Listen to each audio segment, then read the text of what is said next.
All right, here's the question for our next segment. Are Meet Me at the Altar the next big thing? Let me elaborate. Meet Me at the Altar, which is made up of Edith Victoria, Taya Campbell, and Ada Juarez, dropped their debut album, Past, Present, and Future, today, the day we're recording this, right? They're currently on a U.S. headlining tour. This follows their EP Model Citizen, which was their debut for Fueled by Ramen and their first release ever. 2021 is when that released. Currently in this band's career, they're signed to arguably the biggest label for scene bands. They're on a headlining tour. They're dropping their debut album, and the buzz around them is extremely high. And they're selling out dates, right?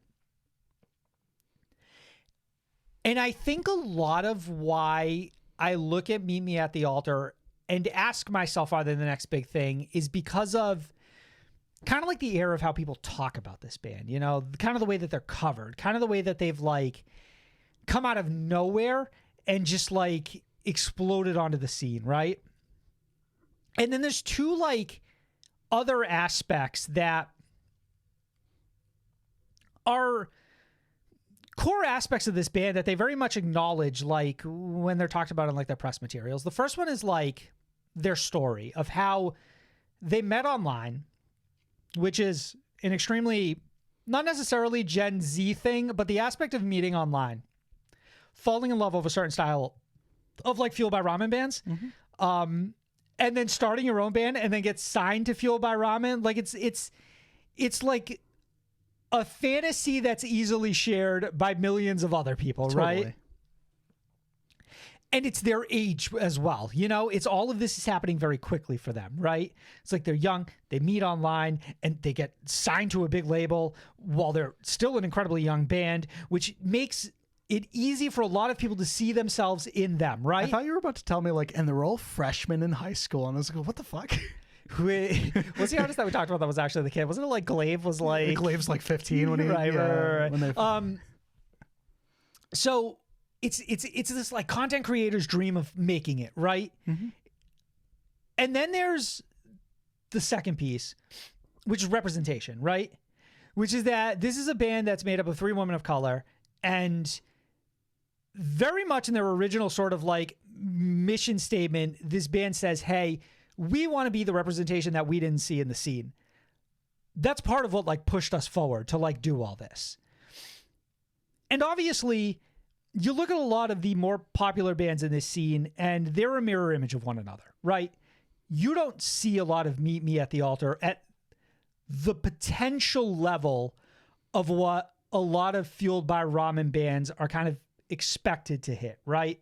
Like, the question is, with the release of this brand new album, which we're going to get into in a second, do we think that the potential is there for Meet Me at the Altar to be the next 21 Pilots, Panic at the Disco, Fall Out Boy, Paramore, which is ideally where you expect a Fueled by Ramen band to go? Like, that's wherever they end up, that's where they're expected to go, right? That's like the power of that label. That's like the opportunity that they present to you. It comes with the territory. I want to get your thoughts on this album first. Okay. Are we diving into that interview? Let's dive into it. So this is the question I'm proposing. On the base, like everything leading up to this, Meet Me at the Altar has a lot of buzz, and then this is the like point in time where like it's best to like where we can take a step back and go like, okay, based off of their first debut full length album, not saying this is a make or break in any sense, but based off of this, do we think that is this in the cards? Like, do we look at this and go, okay, in the same way that those other bands who went on to be prolific, does Meet Me at the Altar have that potential in them? I think the answer is absolutely. I think Meet Me at the Altar have all of the potential in the world, and it appears to me the team to help them recognize that potential and ideally succeed in a big way when it's all said and done, or 5 years from now, 5-year plan as far as things go. And I think that as far as past, present, future, this brand new debut album from them goes, I think that this is a very great step in the right direction for all parties involved, I think.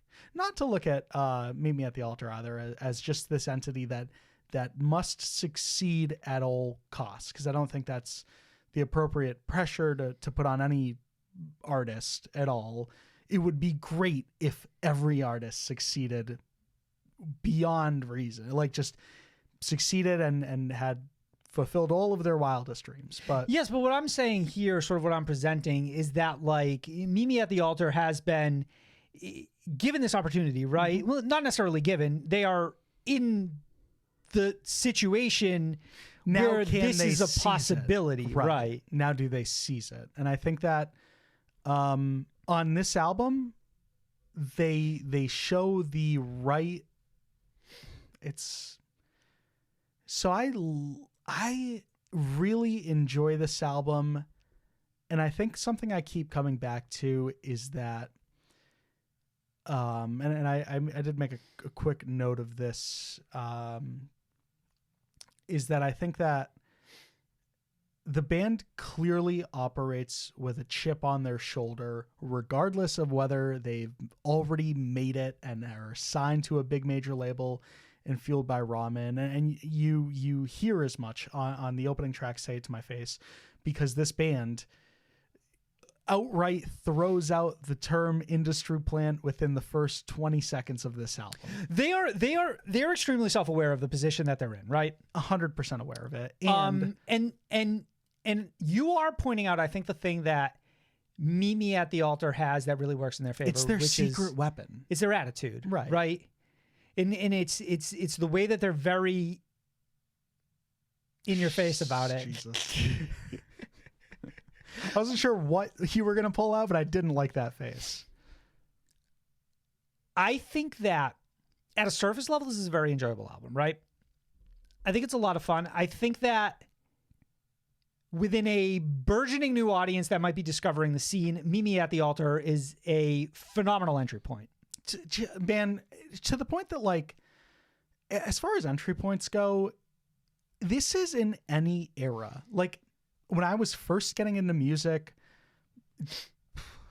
I don't want to, God, 15, 20 years ago, I don't even know anymore. Like I would have loved to have a band specifically like Meet Me at the Altar to get into at that time. We did, though. That's kind of the point of Meet Me at the Altar, is that they are for people of this generation what we had back then in a band like Fall Out Boy or Paramore or Panic at the Disco. But like the bands that pulled us in, and then from there we also discover all these other bands. I think a lot of it has to do with like their sound in general. It's transcendent in that it's, or maybe not transcendent, it is very much timeless. It is timeless because I think the bands that they're inspired by, the influence within their sound captures that range of time, right? Yeah. You hear the bands that inspire them all throughout there. You hear a little bit of like the Fall Out Boys and the Paramores, and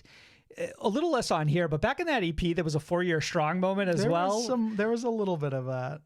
But there's such a breadth of bands on Fueled by Ramen, but for the most part, all of them have been relatively friendly in terms of welcoming in new listeners, right? Now, I do think that there are some aspects of this record where it doesn't hit the mark of what I think helped those other bands find such success. And I think the biggest one is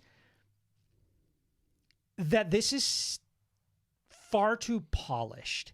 And you look at this album, and I think everything about it is it's clean. It's almost like any aspect of this album where it could have been weird or different or imperfect is scrubbed away completely. And essentially what I think you hear on this from Meet Me at the Altar is what you would have gotten once the bands that early on in Fueled by Ramen found their success, started putting out. You know what I mean? Like,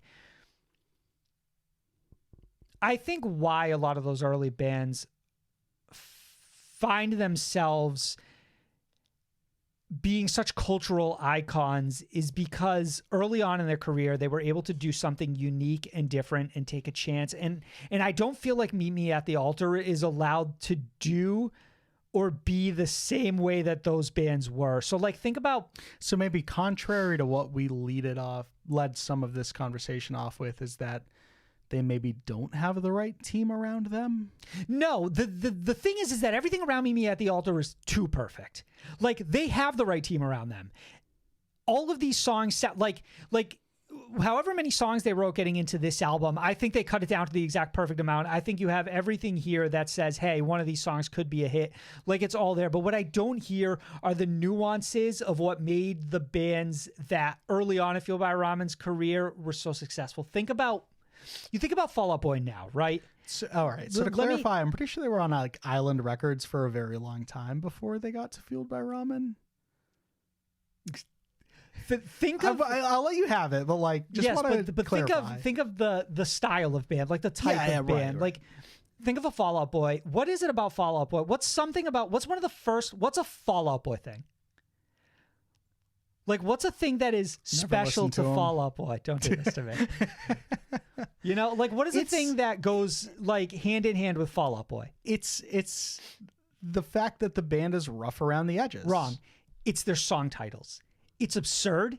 It shouldn't work. It's silly. And it's almost a bad decision. Do you know what I mean? Like, you could almost look at that and say, like, sure, you could name your song a sentence long, but that's a stupid idea. But it is synonymous with Fall Out Boy. You know what I mean? Look at 21 Pilots. You can look at an early 21 Pilots before emo hip hop became a thing, and you go, who's asking for this? Mm-hmm. Right? Nobody. But that's what's so interesting about it, is that they come out and they take a chance like that, and there's nothing like that, right? It's so unique to them. Look at like even like a Panic at the Disco as well. Is the level of quirky that band was, their influences, like their style, there was just nothing happening at the time that was anything like that. Yeah, I think maybe something that for a lot of these bands that we've named, I think one of the constants is that to me it's they exude personality.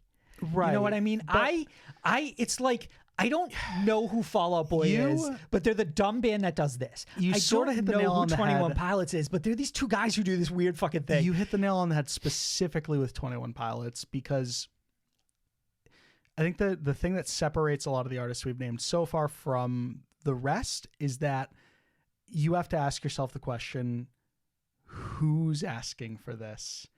And the band proves to you that you are in fact asking for this, because this music is so bands like this, you can only go to a band like this for this sound.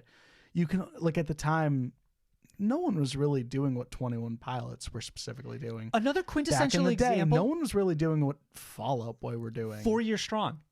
Nobody was doing that pop punk with breakdowns early. Like, sure, A Day to Remember around the same time, but same idea, right? Both of them come out and they're both doing a style of music, and you listen to them and you're like, this kind of seems like a dumb idea that works, right? Mm-hmm. And that's kind of what all of these bands have in common, right? And then it spurned its own generation of new artists, like take Chunk, No Captain Chunk, for example. Like, all of these easy core bands that suddenly started to, like, blossomed like fucking roses from the concrete. Mm-hmm. Gym Class Heroes. Like these bands just have such a unique personality to them. And that's, for me, what's missing from not necessarily this band, it's missing from this album It's missing from their sound to some degree, But I don't I think hear the rest their of it, personality. I hear an extremely well-polished version of their influences and a lot of what's working well right Yeah. now. And for all intents and purposes, I can look at this record and go, oh yeah, check it out. Like, it's good.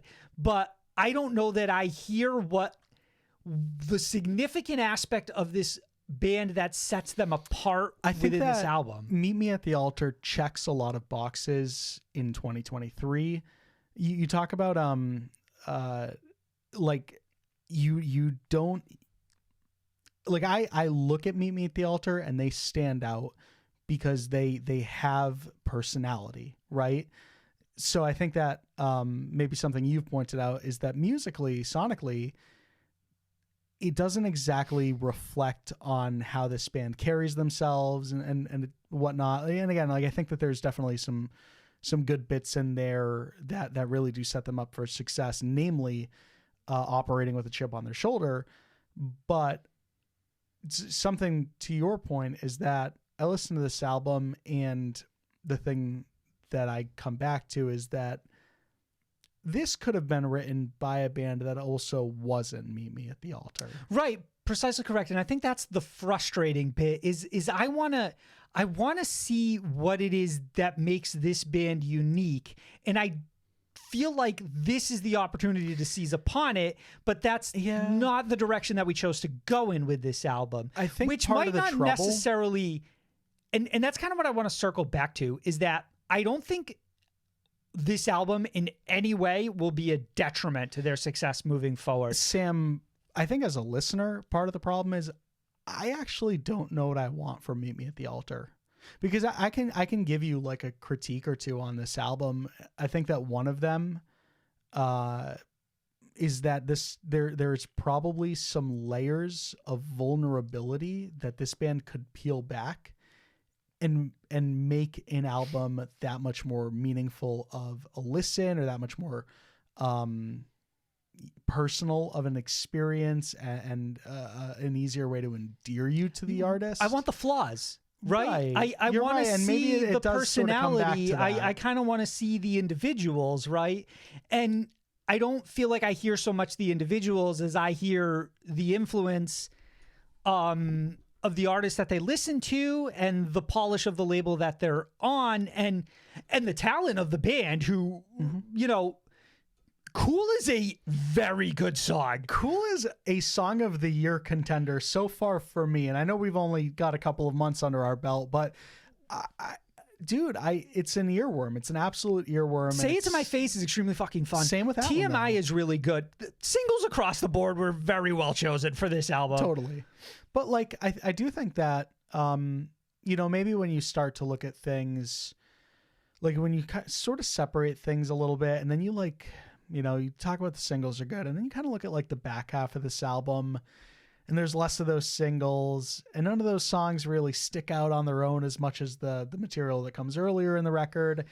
And I think that's almost where your opportunity to fail is. You know what I mean?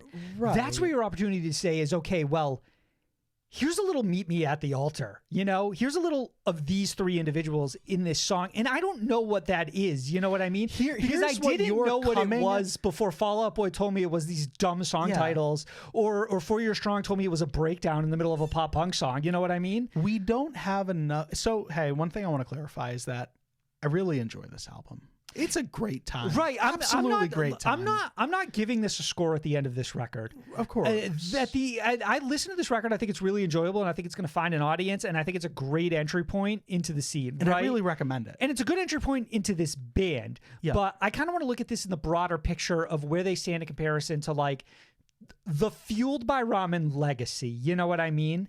Okay. And also the desire that I kind of have to also want to see a band who could be up on that stage representing people who aren't as often represented at the potential peak that Meet Me at the Altar is set up to achieve. You know what I mean? And I do think that Meet Me at the Altar, again, as much as I don't want to put pressure on this band, I think that things are definitely different because of the label that they were specifically on, which is what sort of, that's the catalyst for the conversation that we're having right now. That's the pedigree that Fueled by Ramen brings to that artist, right? But again, like that's also the catalyst as to why we're having this conversation. Because if as great as this band is, if they were on Fearless Records, the stakes are lower. They were on Rise Records. The stakes are lower. Respectfully. No, not even. But like, we're on Fueled by Ramen. That's the big leagues as far as I'm concerned when it comes to this scene. Look no further than literally every other artist on their roster at this point. Nothing nowhere. Like, even think of like their level of like influence that they've had since they've come onto the scene, right? Like that's what Fueled by Ramen is. It's like they're there to be the tastemaker, not just for like an individual like genre, but like the overall direction of where, because every single one of their bands tends to spawn copycats. Trailblazing. But this feels like kind of the opposite of that, where it's almost like they feel like they've been spawned from a lot of the other Fueled by Ramen bands. Yeah. And it's like what I want so badly from Meet Me at the Altar is to just, and it's not like it has to be something special that no one's ever heard before. Like, it doesn't have to be like a thing you came up, but it has to be like, I don't feel like I hear this band's voice. I just don't that's in this album. That's exactly what this is because like, I don't even think that Paramore maybe did anything unique early on in their career, but dear God, did they have an incredibly powerful voice. But what do you come to Meet Me at the Altar for is the big question here. I personally don't know. Right. Sonically, like musically, like what can I get from Meet Me at the Altar that I can't find from, even if it's just having to go to 3 other artists to get it? What can I only specifically get from Meet Me at the Altar?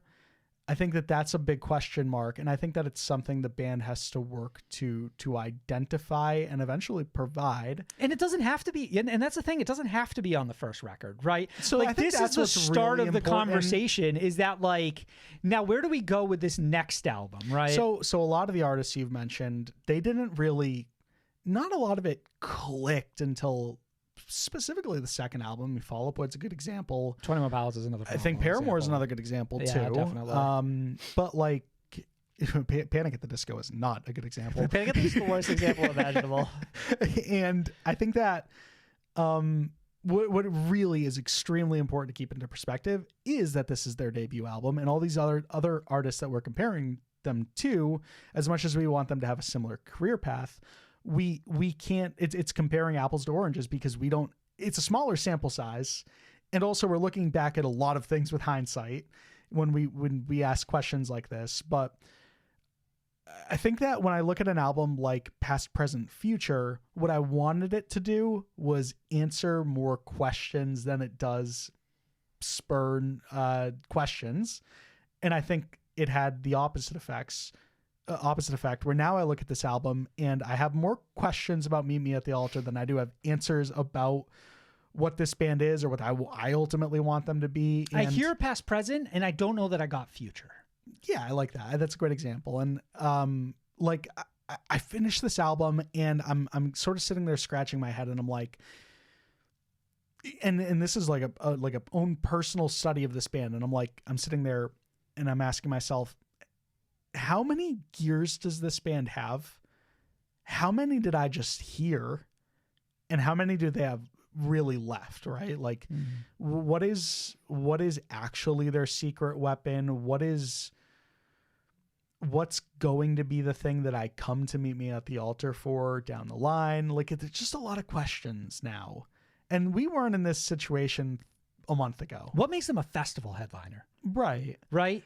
Because we've seen a lot of bands try to work their way up there, right? But the ones that are currently still headlining festivals are all of those early ones, right? It's your When We Were Young Fest headliners are My Chemical Romance and Paramore, right? It's not Pierce the Veil, Bring Me the Horizon, or Sleeping with Sirens, right? Yeah. They are all incredibly popular, and over the course of their career have amounted, practically, not necessarily all of them, but like stadium level, at the very least, sold out tour crowds, right? But the ideal for a band like this is that they could ascend as like the next version of the bigger ones. No. They are in prime position to potentially achieve that. So it's less a figurative thing and a more this band is poised to do that. Now it's just a matter of how things play out, really. But again, like part of it is I circle back to just like I don't know what I come to Meet Me at the Altar for, and I want to find out. Yeah, I didn't find out on this album. That's not an inherently bad thing. Again, I had a really good time with this album. I can easily recommend it to fans of the past and the present of this sort of music, and it's especially with Meet Me at the Altar too. Like they're such an easy band just to rally for and get behind. Like they're really wholesome. Like just look as far as like the fucking videos. Like they just have a really great attitude, really great energy to them, and you just kind of want to see a band like that succeed. It's not like it's not like that chip on their shoulder is an attitude problem. It's an attitude bonus. Yeah, right. It's and especially like the industry plant stuff. It's like, well, yeah, like I don't give a shit about the I'm not inferring that they're an industry plant. What I'm saying is like, yes, like get mad about being called infer that that's what people call them, like in the very opening track. Right. What I'm saying is like get mad that people are calling you an industry plant. Yes, like I'm loving that we are actively acknowledging that. That's the type of energy you want them to be bringing. Yeah, sure. Because yes, now go and prove that you're definitely not. Not that I think they are, but I'm just saying like, yeah, go out there with that attitude. But yeah, no, this is certainly not this album doesn't change things. It doesn't change. It might change things for the band. It might change things for their trajectory. Sure. But like, as far as as far as the fucking, I don't hear what about this is culture defining, and that's what I'm hoping I see from this band in the future. Like wide lens, like nothing really changes. This is just I'm not saying it's a small drop of water in a really big pond or the ocean, but and it certainly does not arrive with like a whimper by any means. What I mean to say is I still see the potential. At the end of the day, we circle back to the original question, which is like, are we Meet Me at the Altar the next big thing? And I think the answer is still possibly. I think the answer is still possibly. Nothing about this album makes me think they're not, so much as I haven't seen exactly what cements them as they are. Emphasis on still, though, because I think a year ago, or two at this point, having heard like Model Citizen, that EP, are Meet Me at the Altar the next big thing? Yeah, possibly. And I think now it's like, still possibly, yes. Still possibly, yes. Right. Like nothing's really changed, I guess. But and yeah, again, like what's hard is that I as a listener, I don't know what I want from this band still. And that's part of the problem, because I shouldn't have to ask myself. No, it's not a problem. I don't know what I want. It's a good thing. I don't know what I want as a listener from 21 Pilots just getting into this band. I don't know what I want from Fall Out Boy just getting into this band. Right. I want the band to tell me. I don't want to be left to my own fucking devices and figure out what I like about the band. I don't want to know until I find out. Right. And now it's a matter of I really need the band to go find out fast, because like at some point, say this is the conversation for the sophomore album, and it's our Meet Me at the Altar the next big thing, and it's a similar album to this one. Is it do we want more polish? Do we want less polish? See, now you're putting the weight of expectation. Now we got to know. Now we got to move on. Now you're starting to get into the weight of expectations. You're killing me. Let us know what you guys think. Are based on what you know, what you've seen, how you feel about the band at this point. Do you think Meet Me at the Altar are still going to be the next big thing?